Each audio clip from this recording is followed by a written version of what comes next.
যে আল্লাহ তাআলা মুহাম্মাদুর রাসূলুল্লাহ সাল্লাল্লাহু আলাইহি ওয়াসাল্লামকে এমন একদল সাথী দান করেছিলেন যে এটা নবীজির জন্য বড় এক নিয়ামত ছিল।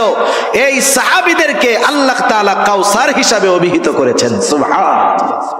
আল্লাহ রাব্বুল আলামিন জানায় দেন, বনি ইসরাইলদের জন্য রাস্তা, ফেরাউন চলে আসছে কাছে। মুসা আলাইহিস সালাম উম্মতদেরকে নিয়ে মাঝ রাস্তায় পৌঁছিয়েছেন। এখানে একটা বিষয় পরিষ্কার হওয়া যায়, আমরা অনেক সময় শুনি ফেরাউন নীল দরিয়ায় ডুইবা মরছে, কিন্তু শব্দ অবস্থা এটা বলে না। শব্দ অবস্থা বলে ফেরাউনের সলিল সমাধি হয়েছে লোহিত সাগরে। আরবিতে একটা শব্দ হলো নাহরুন, আর একটা হলো বাহরুন। নাহরুন মানে নদী, বাহরুন মানে হলো সমুদ্র। আল্লাহ তাআলা এখানে এটা বলেন নাই আনিদরিব বিআসাকাল বাহর বলছেন। তার মানে বোঝা গেল মুসা আলাইহিস সালাম লাঠি দিয়ে নাহারের উপরে আঘাত করেন নাই, বরং বাহারের উপরে আঘাত করেছে। আর সম্প্রতি সময়ে সে একজন বিজ্ঞানী আছে, ডাক্তার মরিস বুকাইলি। উনি ফ্রান্সের একজন বড় ডাক্তার, আল্লাহর বান্দা মুসলমান হয়েছে, মারাও গেছে। এই ডাক্তার মরিস বুকাইলি উনি ফেরাউনের এই দেহ নিয়ে গবেষণা করছে। গবেষণা করে উনি এই সিদ্ধান্তে উপনীত হয়েছেন যে ফেরাউনের দেহ অবশেষের সাথে কিছু লবণ পাওয়া গেছে। লবণ, নদীর পানিতে লবণ হয়, সমুদ্রের পানি লবণাক্ত, এজন্য ওটা দিয়ে লবণ হয়। আরো পারিপার্শ্বিক কিছু কারণকে সামনে রেখে কথা বলা যায় যে ফেরাউন পাড়ি দিয়েছে লোহিত সাগরে, ডুবে ফেরাউন মারা গেছে। তা যাই হোক, ফেরাউন এবার সাগরের পাড়ে আসছে। মুসা আলাইহিস সালাম উম্মতদেরকে নিয়ে মাঝ দরিয়ায় গেছে, মাঝ রাস্তায়। ফেরাউন আইসা দেখে যে রাস্তা তো রেডি। ফেরাউন কি আল্লাহ তাআলাকে চিনত কি চিনত না বলেন তো? ভালো মতো চিনত। ফেরাউনও আল্লাহ তাআলার কাছে দোয়া করত যে আল্লাহ, আমি জানি আপনি রব, তবে আমি দুনিয়া চাই, আমারে দুনিয়ায় সব দেন। বুঝেন নাই? বর্তমান দুনিয়ার অনেক ফেরাউন আছে, এরাও কিন্তু বায়তুল্লাহ গিয়ে আমার মনে হয় এইটাই কয় যে আল্লাহ, আমি জানি আমি জালেম, এরপরেও দুনিয়া দেন আমারে। বুঝেন নাই? যারা জুলুম করে এরা আল্লাহ তাআলাকে চিনে। মক্কার কাফেররাও আল্লাহ তাআলাকে চিনত, চেনার পরে বিরোধিতা করত। ফেরাউন বুঝতে পারছে যে এই রাস্তায় আমার জন্য নিরাপদ নয়। কিন্তু মানুষ যখন অবাধ্যতার চূড়ান্ত পর্যায়ে পৌঁছিয়ে যায়, অহংকারের চূড়ান্ত সীমায় পৌঁছিয়ে যায়, নাফরমানির চূড়ান্ত অবস্থায় পৌঁছিয়ে যায়, সে তখন এমন কিছু সিদ্ধান্ত নিয়ে বসে যেটা তার চূড়ান্ত পতনের কারণ হয়ে যায়। ফেরাউনও সীমা লঙ্ঘন করে ফেলছে। আল্লাহ তাআলাও সেই কথা বলেন, وجاوزنا ببني إسرائيل البحر فأتبعهم فرعون بجنوده بغيا وعدوا। ফেরাউন তার সৈন্য সামন্ত সহ অহংকারের বশীভূত হয়ে বনি ইসরাইলদেরকে সমূলে নির্মূল করার লক্ষ্যে তার সৈন্যবাহিনী সহ তাদের পেছনে অনুসরণ করা শুরু করলো। মুসা আলাইহিস সালাম তার উম্মতদেরকে নিয়ে অপর প্রান্তে চলে গেছেন, আর ফেরাউন তার বাহিনী নিয়ে মাঝ রাস্তায় গিয়েছে। বলেন তো, এই সমুদ্রের রাস্তাটা কি সব সময়ের রাস্তা নাকি? মাঝে মধ্যে দেখবেন হাইওয়েতে যখন ব্রিজের কাজ হয়, রাস্তার কাজ চলতেছে, ব্রিজের কাজ যখন চলে, সাইড দিয়া আর একটা পার্শ্ব রাস্তা বানায় কি বানায় না?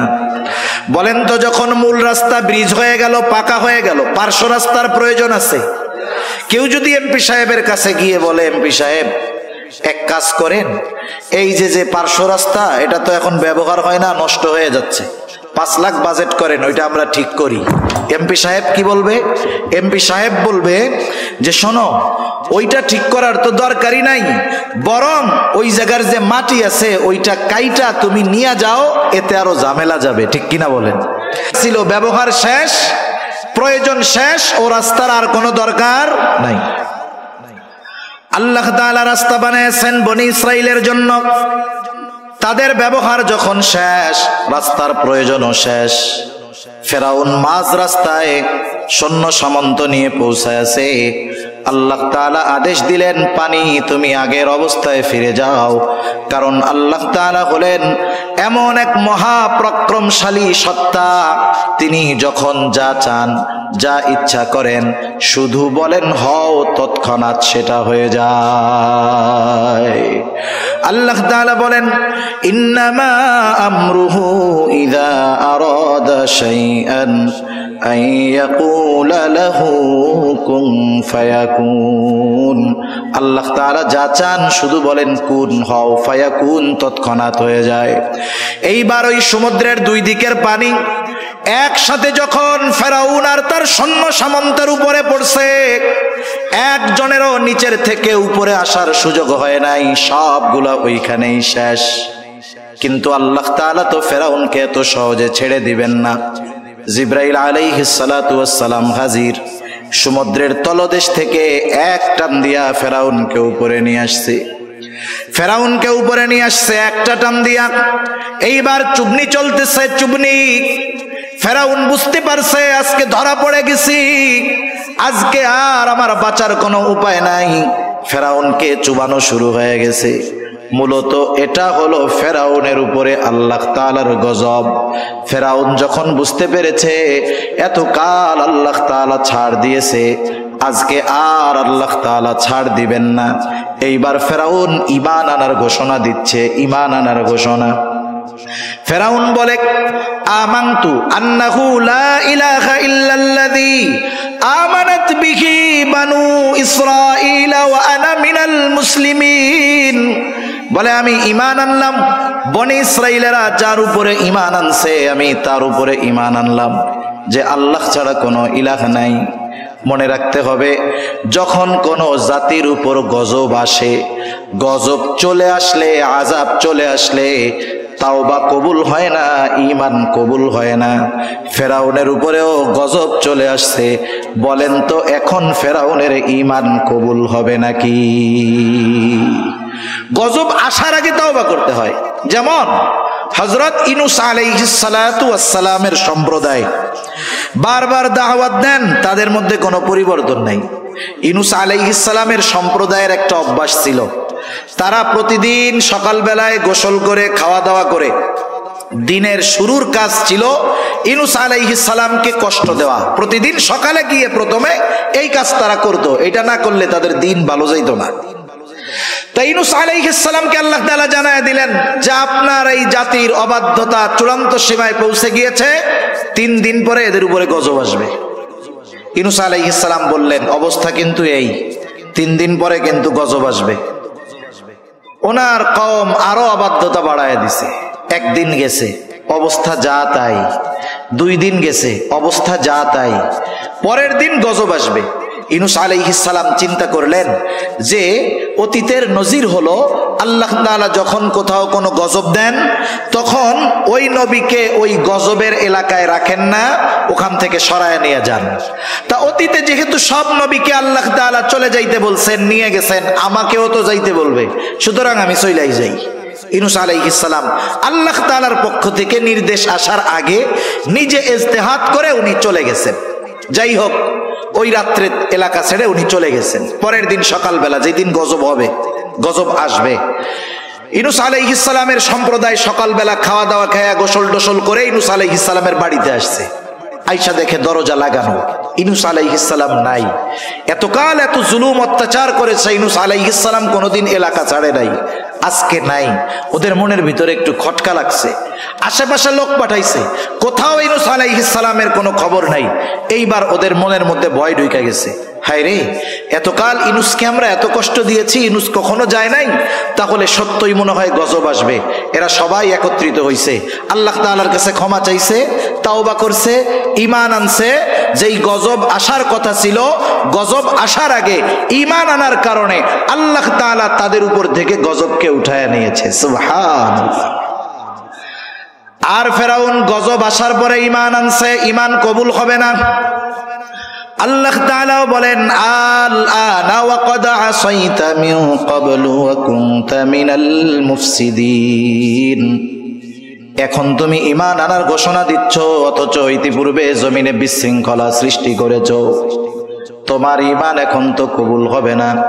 তবে তুমি তো মরবাই। তবে শুনে নাও, ফালইয়াউমা নুনাজ্জিকা বিবাদানিকা লিতাকুনা লিমান খালফাকা আয়া। আমি আজকে তোমার দেহকে সংরক্ষণ করব, যাতে করে তুমি তোমার পরবর্তীদের জন্য নিদর্শন হও। আল্লাহ তাআলা ফেরাউনের দেহকে এমন ভাবে সংরক্ষণ করেছেন, সমুদ্রের কোনো মাছ তার দেহ খায় নাই, পোকা লাগে নাই। মিশরের জাতীয় জাদুঘরে যত মমি আছে বিভিন্ন প্রযুক্তি কেমিক্যাল ব্যবহার করে রাখা হয়েছে, কিন্তু ফেরাউনের ওই দেহটাকে কোনো মেডিসিন ছাড়া, কোনো প্রসেস ছাড়া, রাসায়নিক ছাড়া জালেমদের জন্য নিদর্শন হিসাবে সংরক্ষণের ব্যবস্থা যিনি করেছেন তিনি কে? আল্লাহ তাআলা ফেরাউনের দেহকে সংরক্ষণ করছে সাধারণ পাবলিকের জন্য নয়, বিশেষ করে তাদের জন্য যারা শাসকের আসনে বসে জনগণের খাদেম হওয়ার পরিবর্তে জনগণের উপরে জুলুম করে তাদের জন্য। যে দেখে রাখো, তোমার পূর্ববর্তী যারা ছিল জালেম, এদের সর্বশেষ পরিণতি কি হয়েছে, অপেক্ষা করো, তোমার জন্যও এর চাইতে ভয়ঙ্কর অবস্থা অপেক্ষা করতেছে, ঠিক কিনা? কিন্তু আফসোসের বিষয় হলো, গোটা দুনিয়ার শাসকরা এটাকে শুধু ভ্রমণ এবং দেখার একটা বিষয় মনে করে, শিক্ষার বিষয় মনে করে না। তা যাই হোক, যে কথা বলতেছিলাম, মুসা আলাইহিস সালামের উম্মত নদীর সাগরের ওই পারে উঠা নিজ চোখে ওরা দেখছে যে ফেরাউন কেমনে মরলো। মুসা আলাইহিস সালামের যেই বয়ান বক্তব্য কিভাবে বাস্তবে পরিণত হলো, একটু আগে যেই শত্রুর হাতে মরার ভয়ে তারা চিন্তিত ছিল, সেই শত্রুকে আল্লাহ তাআলা কেমনে লোহিত সাগরে ডুবায়া মারলেন বলেন তো? এই দৃশ্য দেখার পরে বনি ইসরাইল জাতির আল্লাহ তাআলার উপরে সর্বোচ্চ কৃতজ্ঞ হওয়ার দরকার ছিল কি ছিল না? কিন্তু আফসোস, এদের মধ্যে কোনো পরিবর্তন নাই।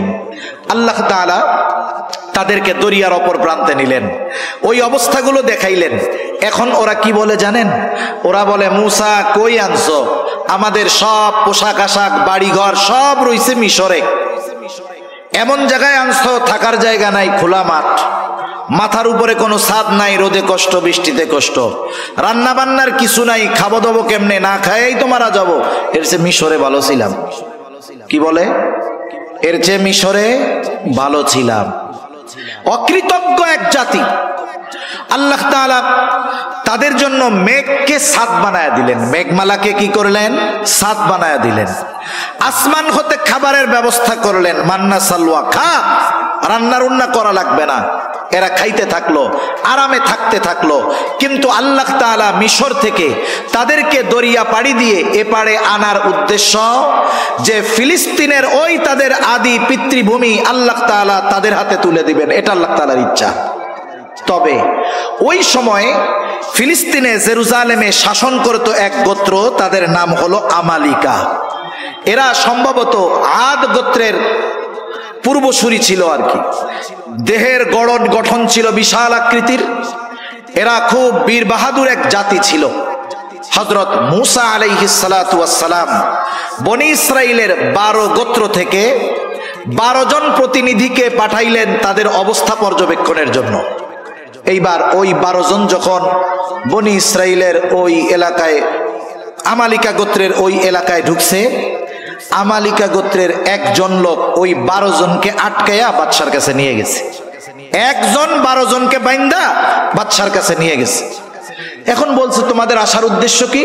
বলছে যে এই ঘটনা। বাদশাহ অন্যান্য সবার লোকজন যারা, তাদের সাথে আলোচনা করে বলছে এদেরকে ছাইড়া দেন।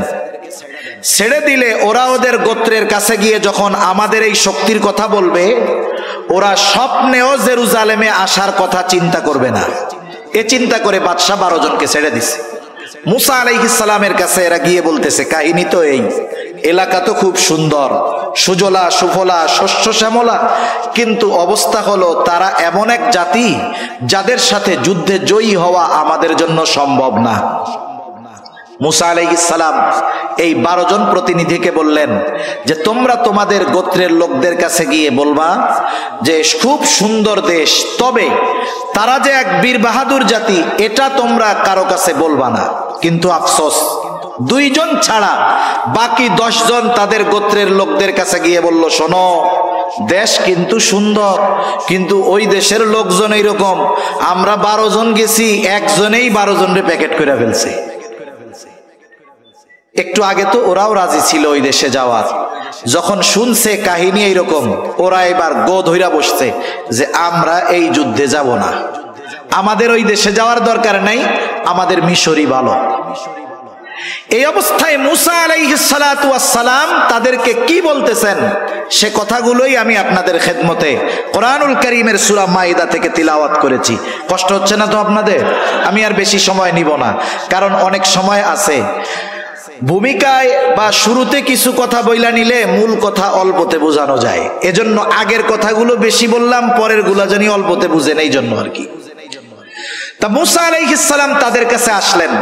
আয়েশা আল্লাহ তাআলা যে তাদেরকে কত নেয়ামত দিয়েছেন এই নেয়ামতের কথাগুলো আগে স্মরণ করাইলেন, তথা জিহাদের নির্দেশ দেওয়ার আগে ভূমিকাতে আল্লাহ তাআলার নেয়ামতের কথাগুলো তাদের স্মরণ করায় দিলেন। যেমন সূরা ফাতিহা যখন আমরা তিলাওয়াত করি, সূরা ফাতিহার একটা নাম হলো সূরাতুদ দুআ।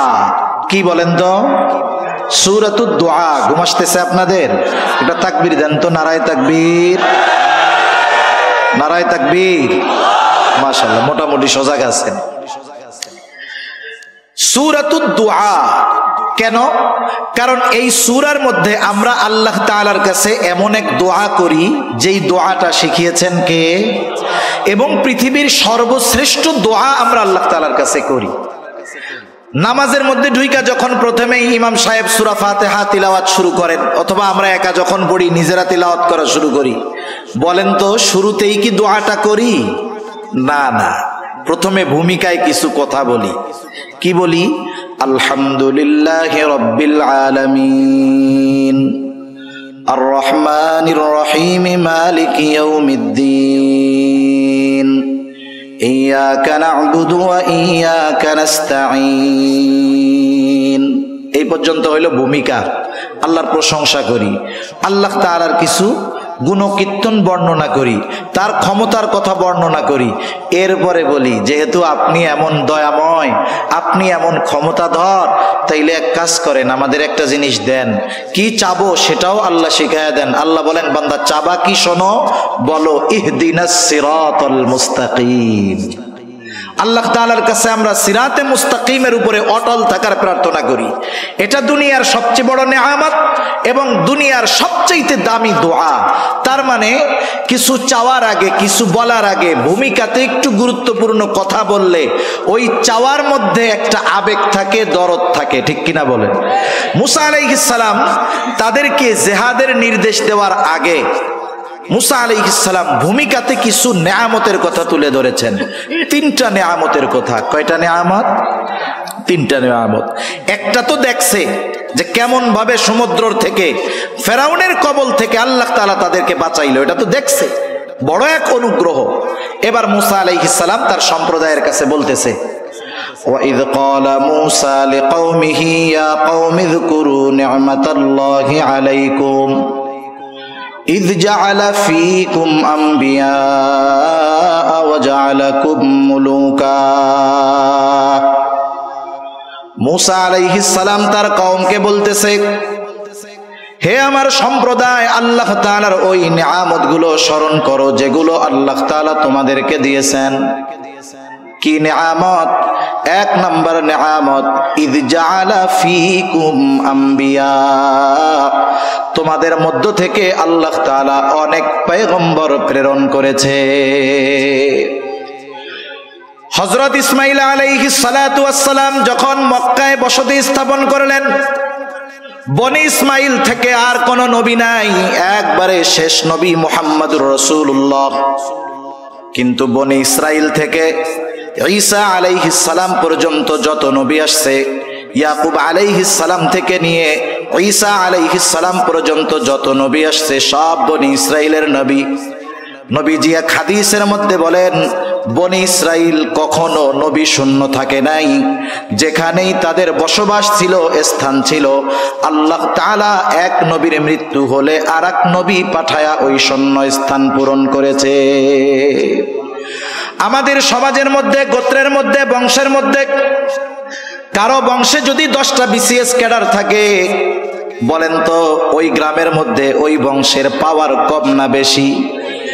নিজে যা হয় হোক, মানুষের কাছে বলে বেড়ায় আমি ওই বংশের লোক, আমার বংশে 10টা বিসিএস ক্যাডার আছে। 10টা বিসিএস ক্যাডার যদি থাকে, এটা নিয়ে যদি গর্ব করতে পারে, এটাকে যদি নিয়ামত মনে করতে পারে, যেই গোত্র যেই বংশের মধ্যে ধারাবাহিকভাবে নবী এসেছে, বলেন তো এটা আল্লাহ তাআলার পক্ষ থেকে অন্যতম এক দামি এক নিয়ামত নয় কি? এজন্য মুসা আলাইহিস সালাম বললেন, শোনো, তোমাদের মধ্য থেকে আল্লাহ তাআলা অনেক নবী প্রেরণ করেছেন। শুধু তাই না, ওয়াজআলাকুম মুলুকা, আল্লাহ তাআলা তোমাদেরকে বাদশাহী দান করেছেন, রাজত্ব দান করেছেন। কথা হইল সবাই তো আর রাজা হইতে পারে না, কিন্তু বায়ানুল কোরআনের মধ্যে আসছে, আশরাফ আলী থানবী রহমাতুল্লাহি আলাইহি লিখেছেন, এক বুজুর্গের হাওলা দিয়ে যখন কোন গোত্র বা বংশ থেকে কোন বাদশাহ হয়, তখন ওই বাদশাহীর সাথে গোটা বংশটাকেই সম্পৃক্ত করা হয়। যেমন ওসমানীরা শাসন করছে, বলে ওসমানী শাসন আমল, আব্বাসী শাসন আমল, উমাইয়া শাসন আমল। যদিও উমাইয়াদের মধ্যে বাদশাহ হয়েছে একজন, তারপরে আর একজন, কিন্তু এই বাদশাহীটাকে সম্পৃক্ত করা হয়েছে গোটা গোত্রের সাথে। মুসা আলাইহিস সালাম বললেন, আল্লাহ তাআলা তোমাদেরকে বাদশাহী দান করছে। বড় বড় বাদশাহ বনি ইসরাইলদের মধ্য থেকে হয়েছে। শুধু তাই না, মুসা আলাইহিস সালামের পরে আল্লাহ তাআলা বাদশাহী দিয়েছেন সুলাইমান আলাইহিস সালামকে, বনি ইসরাইলের নবী। এমন বাদশাহী দিয়েছেন, গোটা দুনিয়ার বাদশাহী আল্লাহ তাআলা দান করেছেন। আল্লাহ তাআলার কাছে সুলাইমান আলাইহিস সালাম দোয়া করেছে, রব্বি হাবলি মুলকান লা ইয়ামবাগি লিআহাদিম মিন বাদি, আয় আল্লাহ আমাকে আপনি এমন এক রাজত্ব দান করেন যেই রাজত্ব আমার পরে আপনি আর কাউকে দিবেন না। তাহলে আল্লাহ তাআলা পরলৌকিক বড় নেয়ামত বনি ইসরাইলদের দান করেছেন, বাদশাহী দিয়ে দুনিয়ার নেয়ামত দান করেছে। এরপরে মুসা আলাইহিস সালাম বলতেছে, ওয়া আতাকুম মা লাম ইউতি আহাদাম মিনাল আলামিন। মুসা আলাইহিস সালাম যখন তার কওমকে এই কথা বলতেছে যে তোমাদেরকে এমন কিছু দেওয়া হয়েছে যা বিশ্ববাসীকে আর দেওয়া হয় নাই, ওই পর্যন্ত মুসা আলাইহিস সালাম যখন বলতেছেন, ওই সময় পর্যন্ত বনি ইসরাইলকে আল্লাহ তাআলা এত নিয়ামত দিয়েছেন যে ওই রকম নিয়ামত দুনিয়ায় আর কাউকে দেওয়া হয় নাই। অবাক হয়ে যাবেন, পবিত্র কোরআনুল কারীমের সর্ববৃহৎ সূরা, সূরা বাকারা, এই সূরা বাকারার মধ্যে আল্লাহ তাআলা বনি ইসরাইলদেরকে প্রদত্ত নিয়ামতগুলোর কথা ধারাবাহিকভাবে বর্ণনা করেছেন। ধারাবাহিক প্রায় 40টার উপরে নিয়ামতের কথা আল্লাহ তাআলা সূরা বাকারার মধ্যে বর্ণনা করেছে। মুসা আলাইহিস সালাম যখন এই নিয়ামতগুলোর কথা তাদের বললেন, আদেশ করার আগে ভূমিকা স্বরূপ, যে দেখো আল্লাহ কেমনে বাঁচাইলো তোমাদের, তোমাদের বংশ থেকে এত নবী, এইরকম বাদশাহ, এত নিয়ামত আল্লাহ তোমাদেরকে দিয়েছেন, ওই আল্লাহ তোমাদের উপরে জিহাদ ফরজ করছে। উদ্দেশ্য হলো জিহাদ করবা, আর ওই জেরুজালেমের পবিত্র ভূমির অধীন তোমাদের অধিকারে আল্লাহ তাআলা দিয়ে দিবে। শুধু যুদ্ধ করবা, শোনো, যুদ্ধে যে জয়ী হবা এটাও জানায় দিছেন কে? চূড়ান্ত হয়ে গেছে। শুধু তোমরা ওই শহরের প্রবেশ দ্বার দিয়ে ঢুকবা, ওরা যত শক্তিশালী হোক ওদের বিরুদ্ধে তোমাদের বিজয় লিখে রাখছেন কে? মুসা আলাইহিস সালাম এবার আদেশ করলেন, ইয়া কওমি দুখুলুল আরদাল মুকদ্দাসাতাল্লাতী কাতাবাল্লাহু লাকুম, হে আমার সম্প্রদায়, এই পবিত্র ভূমিতে তোমরা প্রবেশ করো যেটা আল্লাহ তোমাদের জন্য লিখে রেখেছেন। কিন্তু সাবধান, ওয়ালা তারতাদ্দু আলা আদবারিকুম ফাতানকালিবু খাসিরিন। তবে সাবধান, তোমরা পেছনে ফিরে আসবা না, তাহলে ক্ষতিগ্রস্ত হয়ে যাবা, ঠিকানা হবে জাহান্নাম। ওই যে 10 জন আইসা বইলা দিছে, যদিও দেশ সুন্দর কিন্তু শক্তি এরকম। এইবার বনি ইসরাইলেরা গো বাইদা বসছে, বলতেছে ক্বালু ইয়া মূসা ইন্না ফিহা কওমান জাব্বারিন ওয়া ইন্না লান নাদখুলাহা হাত্তা ইয়াখরুজু মিনহা ফাইন ইয়াখরুজু মিনহা ফাইন্না দাখিলুন। ও মূসা, ওই জাতি খুব শক্তিশালী জাতি, আমরা জানতে পেরেছি। ওরা যতক্ষণ ওইখান থেকে বের না হবে ততক্ষণ আমরা ওই শহরে যাব না, আমরা ওইখানে যাব না যতক্ষণ না তারা বের হয়। মূসা আলাইহিস সালাম তাদেরকে বুঝায় বুঝায় ক্লান্ত হয়ে গেছেন। এইবার 2 জন আল্লাহর বান্দা, ওই 12 জনের মধ্যে 2 জন, একজনের নাম হলো ইউশা ইবনে নুন, আর একজনের নাম হলো কালিব। এই 2 জন আল্লাহর বান্দা এবার তারা বনি ইসরাইলদেরকে বোঝানো শুরু করছে। নবী বুঝাইয়া ক্লান্ত হয়ে গেছে, এইবার অন্য 2 নেক বান্দা বুঝাইতেছে। قال رجلان من الذين يخافون أنعم الله عليهم ادخلوا عليهم الباب فإذا دخلتموه فإنكم غالبون। 2 আল্লাহর বান্দা যাদের উপরে আল্লাহ তাআলার অনুগ্রহ ছিল, এই 2 আল্লাহর বান্দা তাদেরকে বলতেছে, তোমরা ওই শহরের প্রবেশদ্বার দিয়ে প্রবেশ করো, তোমরা শুধু দরজা দিয়ে প্রবেশ করবা, আর তোমরা জয়ী হয়ে যাবা, তোমাদের কোনো চিন্তা নাই, ভয় নাই, শুধু ওঠো আর দরজা দিয়ে ঢোকো, আল্লাহর উপরে ভরসা রাখো। তোমরা যদি মুমিন হও, আল্লাহ তাআলার উপরে ভরসা রাখা তোমরা রওনা হও, তোমরা শুধু জিহাদের জন্য শহরের দরজা দিয়ে ঢুকবা, আর তোমাদেরকে আল্লাহ তাআলা বিজয় দান করবে। এরপরেও তাদের মন নরম হয় নাই। এইবার বনি ইসরাইলেরা আরো কঠোর ভাষায় বিরোধিতা করলো। মূসা আলাইহিস সালামকে এবার তারা বলতেছে, ক্বালু ইয়া মূসা ইন্না লান নাদখুলাহা আবাদাম মা দামু ফিহা ফাযহাব আনতা ওয়া রাব্বুকা ফাকাতিলা ইন্না হাহুনা কাঈদুন। বলতেছে মূসা, ইন্না লান নাদখুলাহা আবাদাম মা দামু ফিহা, ওই জাতি যতক্ষণ ওইখানে আছে আমরা কখনোই ওখানে প্রবেশ করব না, তাদের সাথে যুদ্ধ করব না, ওখানেও আমরা প্রবেশ করব না। মূসা, যুদ্ধ যদি করতে হয় ফাযহাব আনতা ওয়া রাব্বুক, তুমি আর তোমার রব গিয়ে তাদের সাথে যুদ্ধ করো। ইন্না হাহুনা কাঈদুন, আমরা এইখানে বসলাম, আমরা যুদ্ধ করতে পারবো না। কত বড় অবাধ্য জাতি! মান্না সালোয়া খাইয়া গায়ে শক্তি হইছে। যেই আল্লাহ খাওয়াইতেছে ওই আল্লাহ তাআলা আদেশ করছে শুধু ঢুকো, তোমরা জয় হয়ে যাবা। কিন্তু এই অকৃতজ্ঞ, সীমা লঙ্ঘনকারী, অবাধ্য জাতি আল্লাহর আইন তো অমান্য করলো, সাথে সাথে আল্লাহ তাআলার বিধানকে অমান্য করে বলতেছে তুমি আর তোমার রব গিয়ে যুদ্ধ করো, আমরা পারবো না, আমরা এখানে বসে দেখলাম। নাউজুবিল্লাহ বলেন।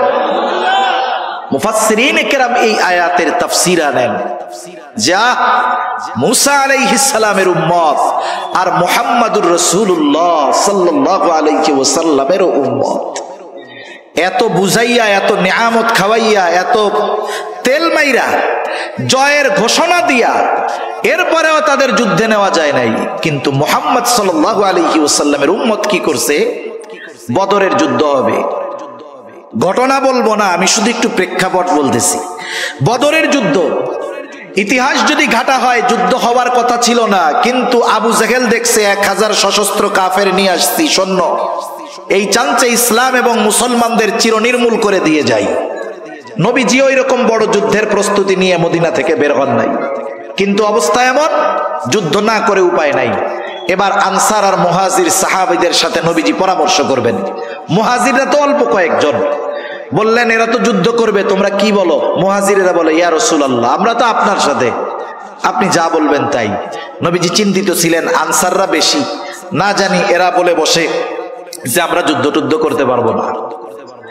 নবীজি যখন আনসারদের কাছে পরামর্শ চাইলেন, আনসারদের মধ্য থেকে সাদ বিন মুআজ রাদিয়াল্লাহু তাআলা আনহু বলতেছে, ইয়া রাসূলুল্লাহ, আপনি আমাদের পরামর্শ চান, আপনি শুনে নেন। আপনি যদি আমাদের সবাইকে সমুদ্রের তীরে দাঁড় করায়া দেন, আর যদি নির্দেশ দেন যে তোমরা সবাই এই সমুদ্রের বুকে ঝাঁপায়া পড়ো ইয়া রাসূলুল্লাহ, আপনি দেখবেন আপনার আদেশ এই দেওয়ার পরে একটা মানুষকেও আপনি সমুদ্রের তীরে দাঁড়ানো অবস্থায় দেখতে পাবেন না। আপনি শুধু নির্দেশ দিবেন, তিনি বলতেছেন আপনি শুধু দেখবেন। যুদ্ধের ময়দানে আমরা যা করব তা আপনার হৃদয়ে প্রশান্তি আনবে। আরেকজন সাহাবী বলতেছে ইয়া রাসূলুল্লাহ, আমরা আপনার সাথে যুদ্ধে চলে যাব। মুসা আলাইহিস সালামের উম্মতের মতো ওই কথা বলবো না, আপনি আর আপনার রব গিয়ে জিহাদ করেন এটা বলবো না, বরং আমরা আপনার সামনে পেছনে ডানে বামে চতুর্দিকে অবস্থান করে শত্রুর বিরুদ্ধে লড়াই চালিয়ে যাব। এটা ছিল মুহাম্মদ সাল্লাল্লাহু আলাইহি ওয়াসাল্লামের উম্মত। যেই উম্মতের প্রশংসা স্বয়ং কে করেছেন বলেন তো? আল্লাহ করেছেন।